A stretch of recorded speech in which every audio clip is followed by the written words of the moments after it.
What's up, guys? This time on Racecar DIY, we're going to be taking the roll cage out of a 79 Malibu and then putting it back in. It's complicated, but watch, you'll understand. Let's get to work.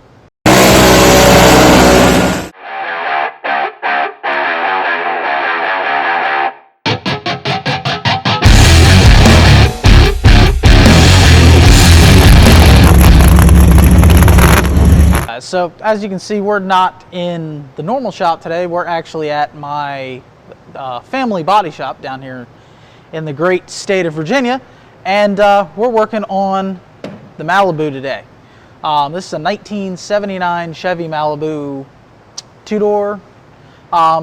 Pretty nice car, fairly rust-free, especially for these. I mean, it's got some spots down in the floorboards and stuff like that, but our customer here is wanting to build a 25.5 street strip big block nitrous car.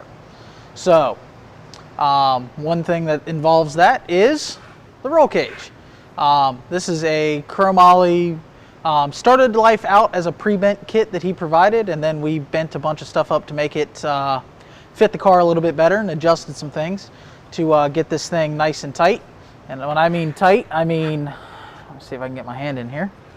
Tight. We got about a finger's gap in everywhere except the A-pillars. So, I'm sure you're asking yourself, why are you cutting the cage back out to put it in? Well, there's a good reason. So, when you fit a cage in a car like this and you're doing it custom, where it's not just a pre-bent kit and you've got expectations, you want these things to fit tight to the body. And the tighter to the body they fit, two things: you got more room in the car for the driver, and these cars stand a lot better in the roll cage because you don't get as much of a running start at the cage when these things start flipping around, barrel rolling. There's a couple ways of welding one of these cages when they're fit tight like that, because as you can probably imagine, if it's right tight up against the roof, how are you going to weld the top? Now some people, and it even says in the NHRA book or the SFI book, you can gusset it on both sides if you can't get a good weld all the way around. Well, adding gussets is heavy. So what I will do is I will fit all of our door X's, as you can see, and then pull the seat out, pull all the door X's and the funny car cage bars out of the outside, take all the door X's out, and then we will unbolt the body from the frame and let the frame fall down up from underneath of it.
Well, guys, that is going to do it for today.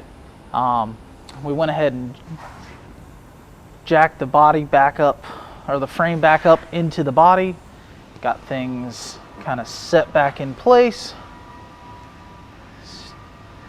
We've now also got the rear axle sitting under the car, which got some stuff under there we need to address, but right now I'm tired. As you can tell, it's already the next day. We welded for 2 days just getting the roof and everything done.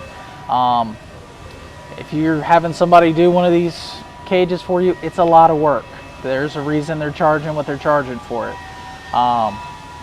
But anyways, if you guys like what you see, please like, comment, subscribe. As you can see, it's a lot of materials, a lot of time, and I even had to go get a haircut because I caught my hair on fire, which wasn't on camera, unfortunately. Like, comment, subscribe, like I said. Let me know what you guys want to see, and we'll see you on the next episode of Racecar DIY.